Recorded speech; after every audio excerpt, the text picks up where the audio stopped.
अब question number 6 देखिए। Question 6 के अंदर a reaction is second order with respect to the reactant.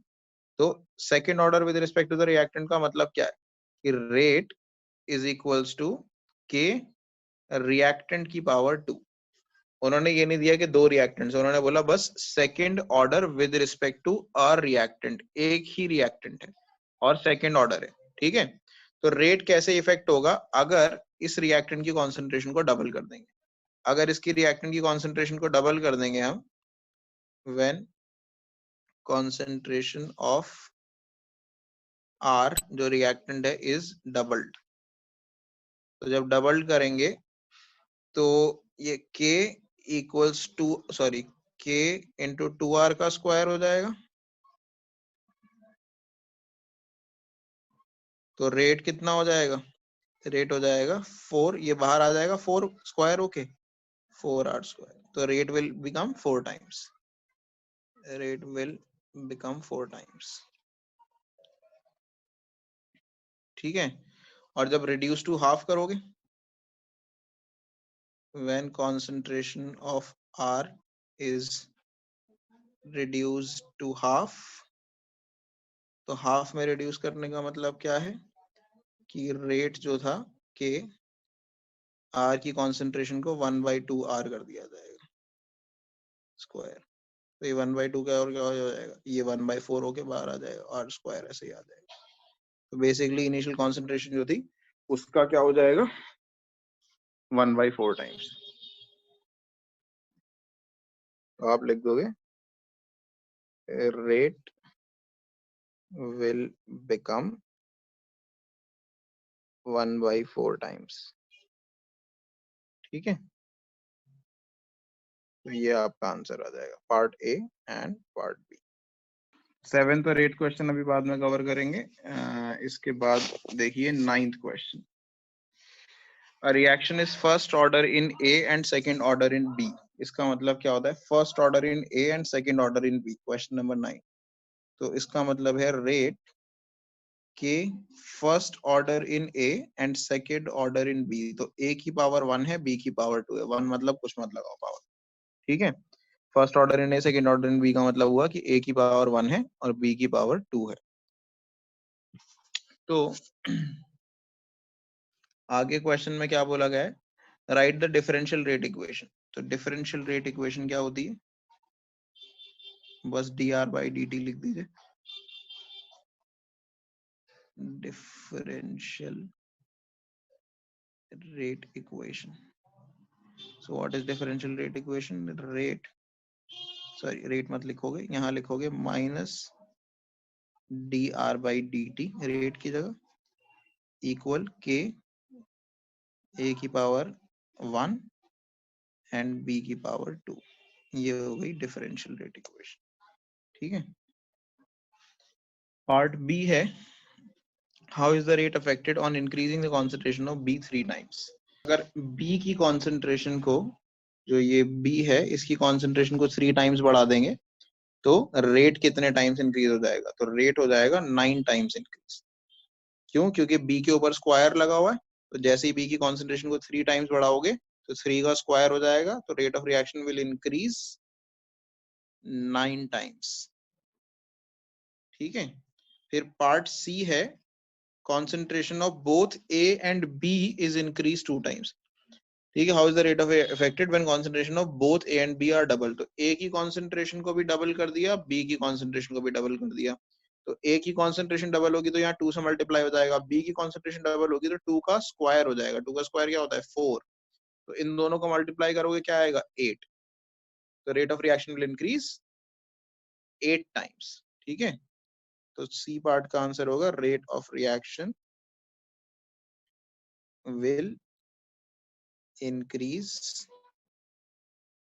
8 times. किसी को कुछ डाउट है इसमें तो पूछ लो, नहीं तो नेक्स्ट क्वेश्चन पे मूव करते हैं। क्वेश्चन नंबर 11 देखिए पहले। क्वेश्चन 11 में the following results have been obtained during the kinetic studies of a reaction. तो एक रिएक्शन हो रहा है 2A plus B is giving C plus D और ये रिजल्ट ऑब्टेन हुआ है। अब रिजल्ट टेबल देखो ध्यान से, ये एक्सपेरिमेंट नंबर 1 है। एक्सपेरिमेंट नंबर 1 का मतलब क्या है कि जब A की कॉन्सेंट्रेशन 0.1 थी, B की कॉन्सेंट्रेशन 0.1 थी, तो रेट इतना था 6 × 10⁻³ जब A की कॉन्सेंट्रेशन 0. फिर एक्सपेरिमेंट 2 में क्या हुआ, A की कॉन्सेंट्रेशन बढ़ाकर 0.3 कर दी, B की कॉन्सेंट्रेशन बढ़ाकर 0.2 कर दी, तो रेट इतना हो गया। फिर उसके बाद एक्सपेरिमेंट नंबर 3 में देखिए, A की कॉन्सेंट्रेशन को चेंज नहीं किया, 0.3 ही रखा, B की कॉन्सेंट्रेशन को 0.4 कर दिया, बढ़ा दिया, तो रेट ऑफ रिएक्शन इतना हो गया। फिर उसके बाद A को भी बढ़ा दिया, B को भी बढ़ा दिया, तो रेट भी इतना हो गया। तो बेसिकली इस डेटा से आपको करना क्या है, इस डेटा से आपको रेट लॉ डिटरमाइन करना है, डिटरमाइन रेट लॉ, यानी कि आपको ये बताना है कि रेट के A की पावर कितनी आएगी और B की पावर कितनी आएगी। ठीक है, यहाँ पे x और y की वैल्यू बतानी है। ठीक है, so question is what is x and what is y, that is what you have to find out. तो कैसे करेंगे ये, हम इसको सॉल्व करने के लिए एक सिंपल ट्रिक होती है।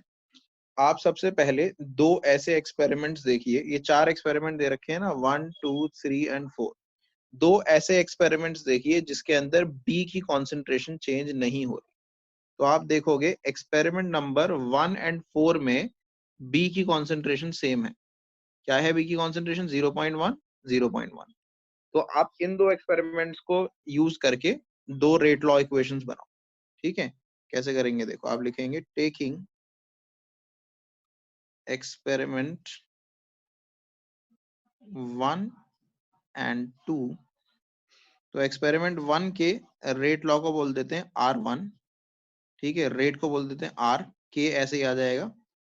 A की वैल्यू कितनी है उसके अंदर, A की कॉन्सेंट्रेशन कितनी है, A की कॉन्सेंट्रेशन है 0.1, उसकी पावर को लिख दो x। B की कॉन्सेंट्रेशन है, स्क्वायर ब्रैकेट नहीं बनाते, नॉर्मल बना लेते हैं, A की कॉन्सेंट्रेशन है 0.1, उसकी पावर x लिख दो। B की कॉन्सेंट्रेशन भी है 0.1, उसकी पावर को y लिख दो। ठीक है, और रेट कितना दे रखा है आपको, R1 का रेट कितना दे रखा है, देखो यहाँ पे 6 × 10⁻³ तो ये पुट कर देते हैं 6 इंटू, या यहाँ पे सीधा पुट ही कर देते हैं इसे, 6 × 10⁻³ ये बन गया आपका फर्स्ट के लिए, फर्स्ट एक्सपेरिमेंट के लिए। सेकंड, अब देखते हैं एक्सपेरिमेंट नंबर 4। तो एक्सपेरिमेंट नंबर 4 में क्या होगा, रेट कितना है देखो, 2.4 × 10⁻²। तो 2.4 × 10⁻², के को ऐसे ही रखते हैं क्योंकि के तो रेट कांस्टेंट है, वो वही रहेगा। ए की कॉन्सेंट्रेशन कितनी है एक्सपेरिमेंट 2 में, 0.4 की पावर x, और बी की कॉन्सेंट्रेशन कितनी है 0.1, तो 0.1 की पावर y। ठीक है, ये एक्सपेरिमेंट 1 और एक्सपेरिमेंट 4 की आपने इक्वेशंस ले ली, रेट लॉ इक्वेशंस इसी तरीके से। ठीक है, रेट के a की पावर x, b की पावर y। उसके बाद आप डिवाइड कर दो, डिवाइड इक्वेशन 4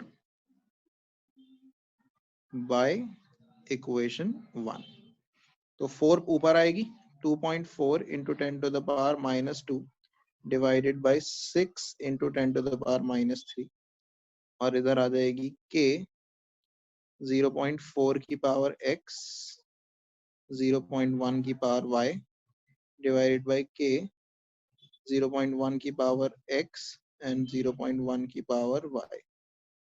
ये रख दी वैल्यूज आपने, तो आप देखो सिंपली क्या क्या कैंसिल हो रहा है, k से k कैंसिल हो रहा है, 0.1 y से 0.1 की पावर y कैंसिल हो रहा है। ठीक है, यहाँ पर अगर आप कैंसिल करोगे तो यहाँ पे ये पूरा पूरा कैंसिल होगा और 4 आ जाएगा, पूरा पूरा कैंसिल। ये देख लेना कितने कैसे हो रहा है, 4 आ जाएगी इसकी वैल्यू। इन दोनों को करोगे, 0.4 है ऊपर, 0.4 है ऊपर, 0.1 है नीचे, दोनों की पावर x है तो कॉमन पावर x लगा। तो बेसिकली इनके भी पॉइंट्स हटाओगे तो ये 4 की पावर x आ जाएगी इक्वल टू 4। तो इसका मतलब x कितना हो गया, 1। तो आपने ऐसे x निकाल लिया। आपने ऐसे दो एक्सपेरिमेंट्स लिए जिसमें क्या सेम था, जिसमें B की कॉन्सेंट्रेशन सेम थी। पहले आपने एक्सपेरिमेंट नंबर 1 और 4 क्यों लिया, क्योंकि उसके अंदर जो B की कॉन्सेंट्रेशन थी वो सेम थी, 0.1, 0.1। तो इससे आपको क्या मिल गई, x की वैल्यू मिल गई। x की वैल्यू अगर मिल गई, अब आपको क्या निकालनी है, y की वैल्यू निकालनी है। तो अब आप ऐसे दो एक्सपेरिमेंट लो जिसमें A की कॉन्सेंट्रेशन सेम है। तो एक्सपेरिमेंट नंबर 2 एंड 3 में देखो, A की कॉन्सेंट्रेशन सेम है 0.3, 0.3। तो इन्हीं एक्सपेरिमेंट्स को लेते हैं। तो अब हम लिखेंगे इन एक्सपेरिमेंट 2 and 3, एक्सपेरिमेंट 2 and 3। तो 2 and 3 के अंदर सबसे पहले 2 का लिखते हैं। रेट कितना है 2 का? देखो 2 का रेट है 7.2 into 10 to the power -2 equals K. A की वैल्यू है 0.3 की पावर x और b की वैल्यू है।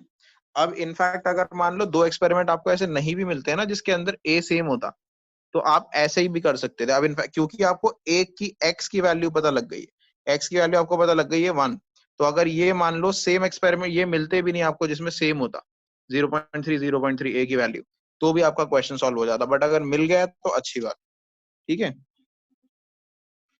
तो और b की वैल्यू कितनी है? 0.2 की पावर y, ये आ गया। और फिर आप लिखो, ये हो गया आपका एक्सपेरिमेंट नंबर 2। अब आप ऐसे ही एक्सपेरिमेंट नंबर 3 का लिख लो। एक्सपेरिमेंट नंबर 3 में रेट कितना है? 2.88 इंटू 10 to the power -1 के a की वैल्यू वही है 0.3 की पावर x और b की वैल्यू है 0.4 की पावर y। ये एक्सपेरिमेंट नंबर 3 हो गया। डिवाइड कर दो सिंपली आप। Divide experiment number 3 by experiment number 2। जब आप ये डिवाइड करेंगे तो 2.88 into 10 to the power -1 divided by 7.2 into 10 to the power -2 equals k 0.3 की पावर x 0.4 की पावर y k 0.3 की पावर x 0.2 की पावर y।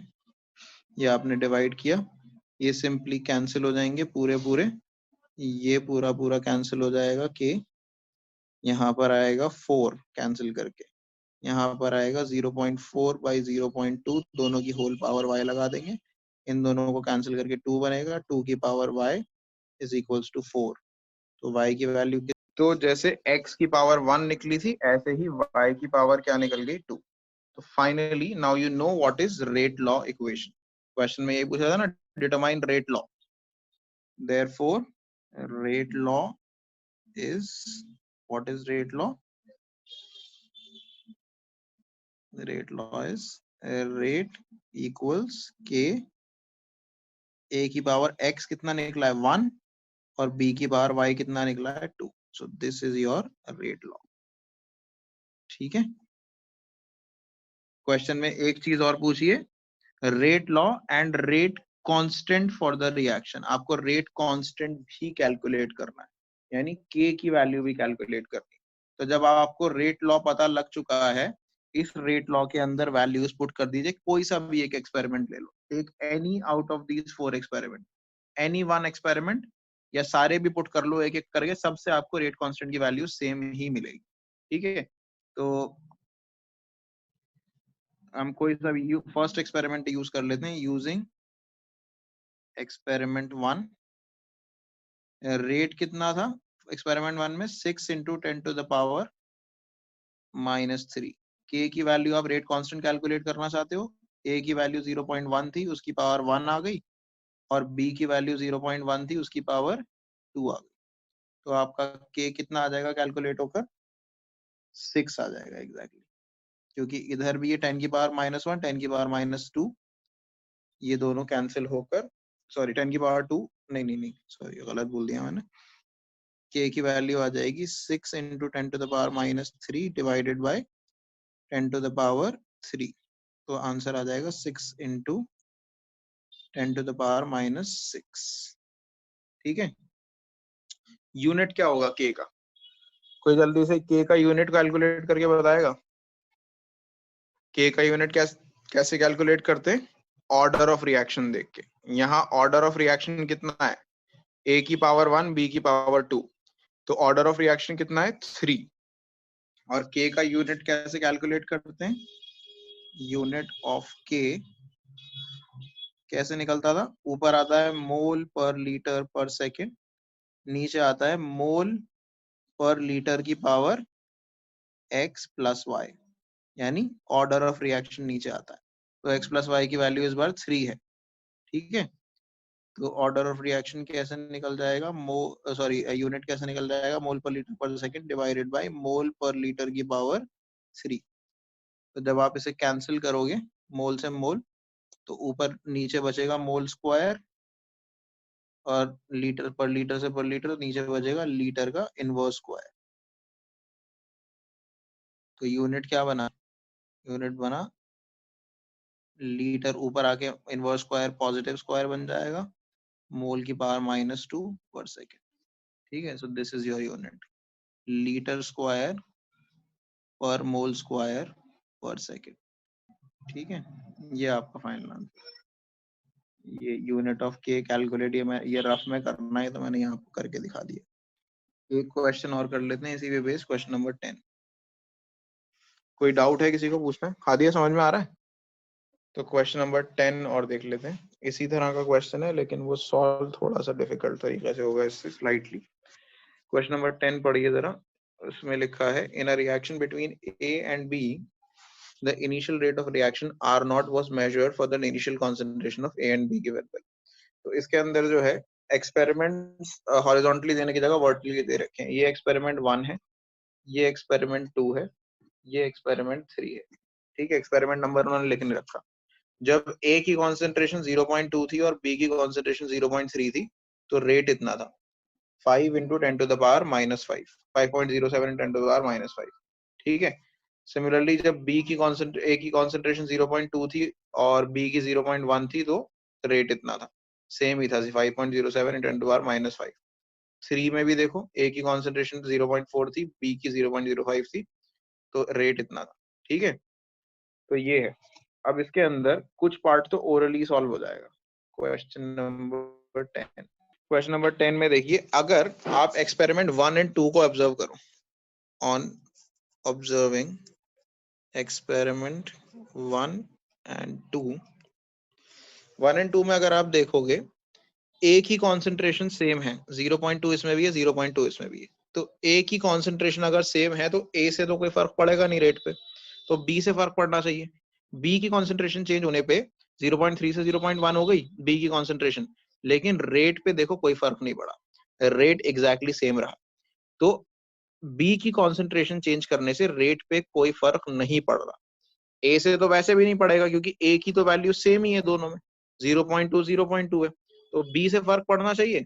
लेकिन अगर बी की कॉन्सेंट्रेशन चेंज करने से रेट पे कोई फर्क नहीं पड़ रहा है, इसका मतलब बी की पावर क्या होगी? 0, ठीक है। Observing experiment 1 and 2, we can see that changing the concentration of B only does not affect the rate of reaction, ठीक है। तो B की कॉन्सेंट्रेशन चेंज करने से सिर्फ रेट ऑफ रिएक्शन पे कोई इंपैक्ट नहीं पड़ता है। That means thus reaction must be zero order with respect to B। तो B के कंपैरिजन B के पावर जो होगी वो 0 होगी, reaction must be 0 order with respect to B। तो इसका मतलब क्या हुआ, जो आपका रेट लॉ है वो बेसिकली K A की पावर X एंड B की पावर 0 हो गया। और किसी चीज की पावर 0 का मतलब क्या होता है? 1 बन जाता है। Therefore rate is K A की power X। Now what you have to find out is X only, Y आपको पता लग गया, ठीक है। तो आपको सिर्फ X पता लगाना है। अब कैसे निकालेंगे? तो हम ऐसे एक्सपेरिमेंट्स लेंगे जिसमें A की पावर पता लगानी है ना हमें, तो जिसमें A चेंज हो रहा है। तो अगर एक्सपेरिमेंट नंबर 1 and 2 देखोगे तो A सेम है, तो इनको यूज करने का कोई फायदा नहीं है। तो आपको क्या लेना पड़ेगा, आपको लेना पड़ेगा एक्सपेरिमेंट नंबर 2 एंड 3। तो आप लिखोगे इन एक्सपेरिमेंट 2 एंड 3 जो रेट का फॉर्मूला है वो क्या बन जाएगा, एक्सपेरिमेंट नंबर 3 में लिखते हैं पहले, या पहले 2 में लिख लेते हैं। 2 में रेट कितना है 5.07 into 10 to the power -5 equals K. A की वैल्यू कितनी है, ए की वैल्यू है 0.2 की पावर x। बी की लिखेंगे नहीं क्योंकि अब रेट क्या बन चुका है, रेट ये बन चुका है, बी की पावर 0 आ चुकी है, तो बी को लिखने की जरूरत ही नहीं है, बी खत्म हो चुका है यहाँ से। ठीक है, तो ये हो गया आपका experiment number 2। Similarly experiment number 3 के लिए बना लेते हैं। एक्सपेरिमेंट नंबर 3 में रेट है 1.43 into 10 to the power -4 is equals to K. A की वैल्यू कितनी है 0.40 की पावर x। ये हो गया आपका एक्सपेरिमेंट नंबर 3। ठीक है, now we will divide experiment number 3 by experiment number 2। तो 3 में आ रहा है 1.43 into 10 to the power -4 divided by 5.07 into 10 to the power -5 is equals to k 0.4 की पावर x, k 0.2 की पावर y। यस, सो अब इसको हम डिवाइड करेंगे। तो 1.43 को अगर आप डिवाइड करेंगे, ये पूरा लेफ्ट साइड सॉल्व करके आ जाएगा 2.82 अप्रोक्सीमेटली। k से k कैंसिल हो जाएगा, 0.4 अपॉन 0.2 की होल पावर x आ जाएगी, ये कैंसिल हो गया, हो जाएगा 2 की पावर x, ये हो जाएगा 2.82। अब पिछले क्वेश्चन की तरह इसमें x आपको डायरेक्टली समझ नहीं आ रहा कितना है, तो ऐसे केस में हम यूज करते हैं लॉग और एंटी लॉग सॉल्व करने के लिए। कैसे करते हैं देखिए, आप बोथ साइड्स पे लॉग ले लो, taking log on both sides, log of 2.82 equals log of 2 की पावर x लोगे अगर, तो ये बन जाएगा x log 2। ठीक है, 2.82 का log क्या होता है, 2.82 का log होता है 0.45 और log 2 की वैल्यू आती है 0.30। तो x आ जाएगा आपका कितना 0.45 डिवाइडेड बाय 0.30। 15 से कैंसिल कर दो, डेसिमल हटाओ पहले, तो 15 से कैंसिल कर दो 3/2 आ जाएगा। तो x की वैल्यू क्या आ गई 3/2। तो therefore rate law is rate k a की पावर 3/2 एंड b की पावर 0 चाहो तो लिख दो, या b की पावर 0 का मतलब क्या हो गया, b1 हो गया, तो इसे लिखो ही मत, सिर्फ इतना ही रेट लॉ हो गया। तो दिस इज योर आंसर। तो आप करते हैं क्वेश्चन नंबर 16। तो 16 पढ़ोगे अगर आप, उसमें लिखा है the rate constant for a first order reaction is 60 per second. Rate constant for a first order reaction is 60 per second.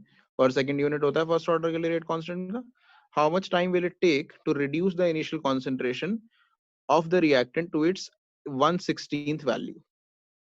तो कितना टाइम लगेगा रिएक्टेंट की कॉन्सेंट्रेशन को इनिशियल का 1/16 करने में।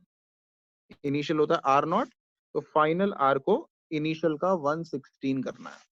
ठीक है, तो हम लगाएंगे integrated rate equation, integrated rate equation for first order. तो फर्स्ट ऑर्डर के लिए इंटीग्रेटेड रेट इक्वेशन क्या है, k 2.303 upon time log R0 upon R। बस सिंपली वैल्यूज पुट कर दीजिए, k की वैल्यू 60 है, 2.303 अपॉन टाइम आपको निकालना है, log R0 को R0 ही रखो और R को क्या रख दो 1/16। 16 are not.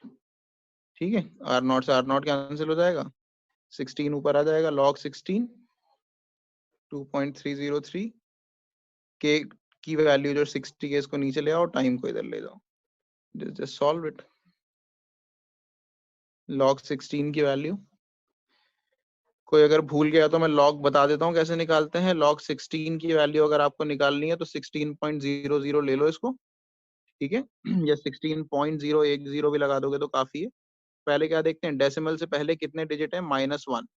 There are 2 digits before decimal, उसमें से -1 करोगे तो 1 आ गया, तो 1 आ गया कैरेक्टरिस्टिक। 1 पॉइंट क्या देखोगे, 16 का 0 कॉलम, तो 16 का 0 कॉलम अगर आप देखोगे लॉग टेबल में तो वैल्यू आएगी 2041, तो बस 204 लिख दो, काफी, 3 डिजिट्स काफी होते हैं। 16 का 0 कॉलम देखेंगे तो 2041 वैल्यू आएगी, तो 204 लिख दीजिए, आपका आंसर आ गया 1.204। ठीक है, तो log 16 की वैल्यू आ गई 1.204, 2.303 अपॉन 60। इसको सॉल्व करके जो आपका टाइम है वो निकल जाएगा। यूनिट देख लेना टाइम का, किस पे डिपेंड करेगा कि k की वैल्यू किस में दे रखी है, पर सेकंड में दे रखी है, तो टाइम का यूनिट क्या आएगा, सेकंड आएगा। सॉल्व दिस और आपको आंसर मिल जाएगा। क्वेश्चन 16 हो गया, अब क्वेश्चन नंबर 14 देख लेते हैं इसके बाद। The half-life for radioactive decay of C14 is 5730 years. Half life दे रखी है रेडियो एक्टिव डिके के लिए। रेडियो एक्टिव डिके क्या होता है, कुछ C14 कुछ सब्सटेंसेस ऐसे होते हैं जो रेडिएशंस एमिट करते हैं और डिकम्पोज होते रहते हैं, ऐसे डिकम्पोजिशन को बोलते हैं रेडियो एक्टिव डिके। तो C14 क्या है, कार्बन का हैवी आइसोटोप। सी कार्बन के आइसोटोप्स होते हैं, एक तो होता है 612, एक होता है 613, एक होता है 614।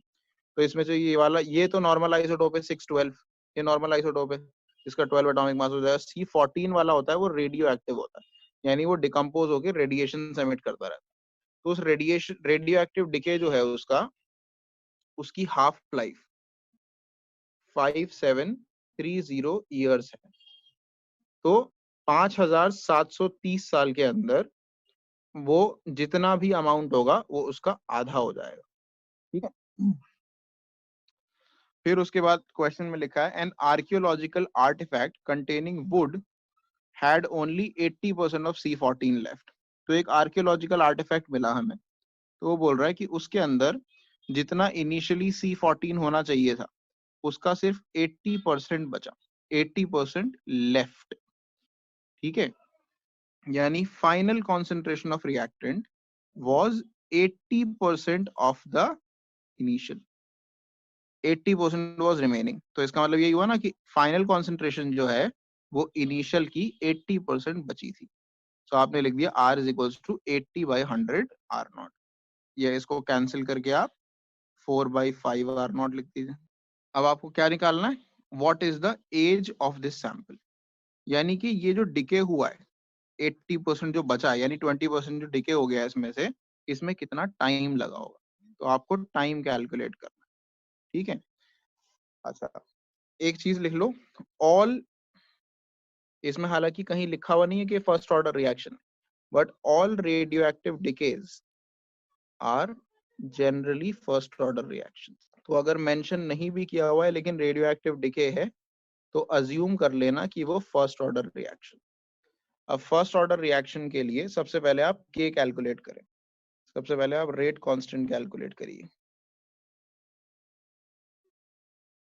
रेट कांस्टेंट के का फॉर्मूला क्या होता है, radio active sorry half life का क्या होता है फॉर्मूला रेडियो एक्टिव डिके के लिए, सॉरी फर्स्ट ऑर्डर के लिए हाफ लाइफ का फॉर्मूला क्या होता है, T half is equal to 0.693 upon K. ये कैलकुलेट किया था हमने हाफ लाइफ का फॉर्मूला, इससे आपको के मिल जाएगा 0.693 अपॉन 5730 ईयर्स। अब एक काम करो, देखो इसको यहाँ पे सॉल्व मत करो क्योंकि आपको के कैलकुलेट नहीं करना है, आपका मेन क्वेश्चन क्या है, आपको टाइम कैलकुलेट करना है, यानी एज ऑफ सैंपल कैलकुलेट करनी है। तो ये कैलकुलेट मत करो, इसका बस यूनिट लगा दो। अगर ये ईयर्स में था तो ये इनवर्स होके क्या हो जाएगा, ईयर इनवर्स। ठीक है, इसका यूनिट लगा दो। अब इसको ऐसे ही लगा देंगे, integrated rate equation for first order reaction के लिए इंटीग्रेटेड रेट इक्वेशन क्या होगी? K equals 2.303 upon time log R0 upon R।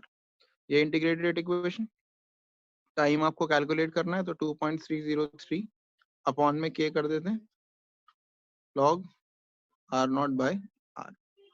Values put करते हैं 2.303, K की वैल्यू कितनी है 0.693 अपॉन 5730 ईयर्स log R0 को R0 ही पुट कर दो। रिलेशनशिप बनाया था हमने R और R0 के बीच में, क्या बना था R और R0 के बीच में? R was equals to 4/5 R0। तो R की जगह क्या पुट कर सकते हैं 4/5 R0।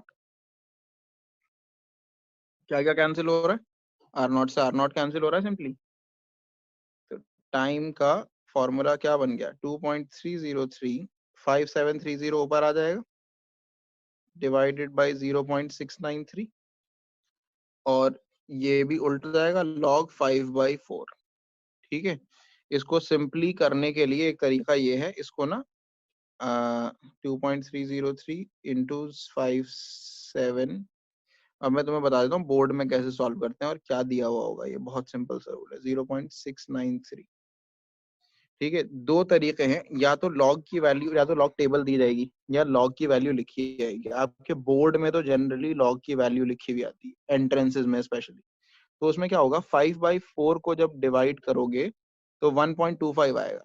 तो जब क्वेश्चन होगा ना तो ऐसे ब्रैकेट में क्वेश्चन के आगे वैल्यू लिख रखी होगी उन्होंने log ऑफ 1.25। इसकी वैल्यू दे रखी होगी आपको 1.25 की वैल्यू log की, जो की होती है 0.096 0.0969। ठीक है, ये वैल्यू दे रखी होगी आपको ब्रैकेट में। या फिर अगर नहीं दे रखी हो मान लो, तो आपको log 2 से लेके log 9 तक की वैल्यूज वैसे भी याद रखनी चाहिए, आगे आपके एंट्रेंस में काम आती है कैलकुलेशन इजी बनाने के लिए। तो इसको आप ऐसे कर सकते हो, इसको log 5 माइनस log 4 कर सकते हो। ठीक है, log 5 की वैल्यू जो होती है वो 0.699 होती है और log 4 की वैल्यू 0.602 होती है। तो जब आप ऐसे सॉल्व करके निकालोगे बाकी पीछे का एज इट इज रहेगा। 2.303 into 5730 डिवाइडेड बाय 0.693। तो इसको भी सॉल्व करके आपका टाइम ऐसे ही आ जाएगा। टाइम किस में आएगा, टाइम का यूनिट बताएगा क्या किस में आएगा टाइम? हाँ हाँ दिया, किस में आएगा टाइम? टाइम का यूनिट क्या होगा? Per year. ईयर होगा ना, पर ईयर क्यों होगा? ईयर जाएगा ना, के की वैल्यू आएगी हाँ। ना पर ईयर में, तो ये टाइम तो ईयर्स में ही आएगा नॉर्मली। ठीक है, तो ये देख लेना कि के किस में निकाला था हमने। टाइम हमें इनिशियली भी ईयर में दे रखा था, के जो निकाला था हमने ईयर इनवर्स में निकाला था। तो टाइम का यूनिट क्या आया ईयर। आवर्स में आएगा तो आवर्स में होगा, मिनट्स आएगा तो मिनट्स में होगा, सेकंड आएगा तो सेकंड में होगा। सही है, तो ये आपका सॉल्व हो जाएगा ऐसे क्वेश्चन। एक क्वेश्चन क्विकली और करा रहा हूँ मैं एंटी लॉग वाला, उसके बाद के क्वेश्चंस आपको ट्राई करना, या एक दो क्वेश्चन उसके बाद नेक्स्ट क्लास में करा दूंगा। आज एक और कर रहे हैं। क्वेश्चन नंबर 17 देख लीजिए। क्वेश्चन नंबर 17 में दे रखा है during a nuclear explosion one of the products is strontium 90। SR90 is one of the main ingredient या main products with a half life of 28.1 years। देखो न्यूक्लियर ब्लास्ट होते हैं ना, जैसे हिरोशिमा नागासाकी के अंदर हुआ था, तो जब बॉम्ब वो फटता है तो उसमें से ये स्ट्रोंशियम 90 SR90 का एक आइसोटोप निकलता है। ये एक रेडियो एक्टिव आइसोटोप है। ठीक है, दिस इज रेडियो एक्टिव। ये थोड़ा सा बायोलॉजी वालों के लिए भी हेल्पफुल चीज है, आगे आपके एंट्रेंस में वैसे भी काम आएगा।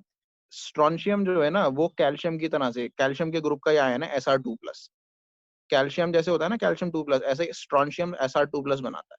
अब हमारी जो बोन्स होती हैं उसके अंदर कैल्शियम होता है, आप सबको पता है हमारी बोन्स के अंदर कैल्शियम होता है। और जब हम जैसे दूध पीते हैं या कहीं भी हमारे एनवायरनमेंट में, या केल पालक खाते हैं या पनीर खाते हैं, डेयरी प्रोडक्ट्स वगैरह, उन सब में जो कैल्शियम होता है वो हमारी बोन्स में अब्जॉर्ब हो जाता है धीरे धीरे खाने के साथ।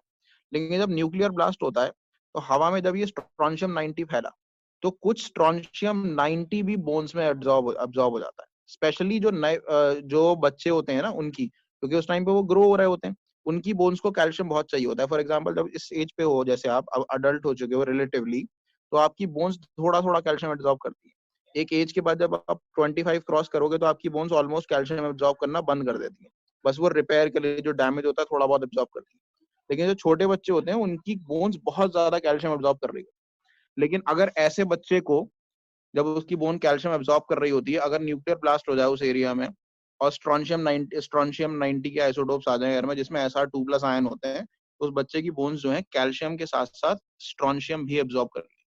तो उस बच्चे की बोन्स में क्या आ जाएगा, ये स्ट्रोंशियम आ जाएगा, जो कि लेटर उसको कैंसर कॉज कर सकता है। तो क्वेश्चन इसी पे बेस्ड है कि इस स्ट्रोंशियम 90 की जो हाफ लाइफ है वो है 28.1 ईयर्स। 28.1 ईयर के अंदर ये आधा होता है, ठीक है, जितना भी एब्जॉर्ब हुआ था बच्चे की बोन्स में उसका आधा हो जाएगा 28.1 ईयर के अंदर। If 1 microgram of strontium 90 was absorb, एक बच्चे की बोन में in a bones of a newly born baby, तो एक न्यूली बॉर्न बेबी की बोन्स में 1 माइक्रोग्राम एब्जॉर्ब हो गया। तो इनिशियल कॉन्सेंट्रेशन जो हो गई, कॉन्सेंट्रेशन नहीं है एक्चुअली, ये इनिशियल अमाउंट हो गया, तो हम कॉन्सेंट्रेशन के सिंबल नहीं लगाते इस पे, हम लिख देते हैं इसे R0। Initial amount of reactant 1 microgram, ठीक है। तो न्यूली बॉर्न की बेबी की बोन्स में 1 माइक्रोग्राम एब्जॉर्ब हो गया। अब उसने बोला है how much of it will remain after 10 years and 60 years if it is not lost metabolically। धीरे धीरे भी वैसे भी बॉडी से ये लूज हो जाता है कैल्शियम, क्योंकि जब बॉडी एक्सक्रीट करते हो आप नॉर्मली, थोड़ा बहुत आपके यूरिन के अंदर या फेकल मैटर के अंदर भी एक्सक्रीट होता है धीरे धीरे ये। लेकिन हम ये मान लें अगर कि उसमें ना के बराबर एक्सक्रीट हो रहा है, तो 10 साल की उम्र के बाद जब वो बच्चा 10 साल का हो जाएगा, 10 years के बाद उसकी बोन्स में कितना बचेगा, यानी फाइनल अमाउंट आपको बताना है। इनिशियल अमाउंट दे रखा है, फाइनल अमाउंट बताना है 10 साल बाद, और दूसरा आपको 60 साल बाद बताना है। तो ये क्वेश्चन दो पार्ट में सॉल्व करेंगे, एक 10 साल बाद के लिए और एक 60 साल बाद के लिए। टाइम 60 ईयर्स जब होगा तब आर कितना होगा। तो पहले तो हम के निकाल लेते हैं, तो के निकल जाएगा वो इसी से 0.693 अपॉन टी हाफ कितना दे रखा था 28.1 ईयर्स, तो के आपका पर ईयर में इतना आ जाएगा, ठीक है, ईयर इनवर्स। ये आपका के आ गया, ठीक है। अच्छा यहाँ लिख देंगे हम first order reaction, first order radio active decay. तो 10 साल के बाद आपको निकालना है, तो टाइम वही फॉर्मूला लगाते हैं, k is equals to 2.303 upon time log R0 upon R। मैं स्क्वायर ब्रैकेट इसलिए नहीं लगा रहा हूँ क्योंकि कॉन्सेंट्रेशन नहीं दे रखी है अभी मुझे सिर्फ अमाउंट दे रखा है, ठीक है। तो टाइम को इधर ले आते हैं, सॉरी टाइम दे रखा है ना, हाँ वैसे कुछ लाने की जरूरत नहीं है, टाइम के को ही पुट कर देते हैं। के की वैल्यू है 0.693 अपॉन 28.1 ईयर्स, 2.303 अपॉन टाइम दे रखा है 10 साल, लॉग R0 कितना था 1 माइक्रोग्राम एब्जॉर्ब हुआ था, R आपको कैलकुलेट कर। तो ये एंटी लॉग से क्वेश्चन होगा सॉल्व। ये इधर की तरफ बन जाएगा 0.693 इंटू 10 डिवाइडेड बाई 28.1 इंटू 2.303। इस साइड पे हम ले लेंगे log 1 माइनस, जो सब डिवाइड में होते हैं तो क्या हो जाते हैं, सब्ट्रैक्ट हो जाते हैं, log 1 upon minus log r। log 1 की वैल्यू होती है 0, तो ये आपका बचेगा माइनस log r यहाँ पर, ठीक है। इस पार्ट को सॉल्व करोगे 0.693 multiplied by 10 divided by 28.1 divided by 2.303, तो ये 0.107 आ जाएगा, 0.10। मैं सिर्फ वैल्यू लिख रहा हूँ, अगर कोई भूल गया है और पूछना चाहता है तो मैं नेक्स्ट क्लास में सिखा दूंगा। तो 0.107 नेगेटिव का एंटी लॉग आ जाएगा 0.782 माइक्रोग्राम। तो 10 साल के बाद इतना बचेगा। सिमिलरली आप 60 साल के बाद भी कैलकुलेट कर सकते हैं। एंटी लॉग अगर किसी को पूछना है तो नेक्स्ट क्लास में पूछ लेना, क्लास के बाद बता दूंगा।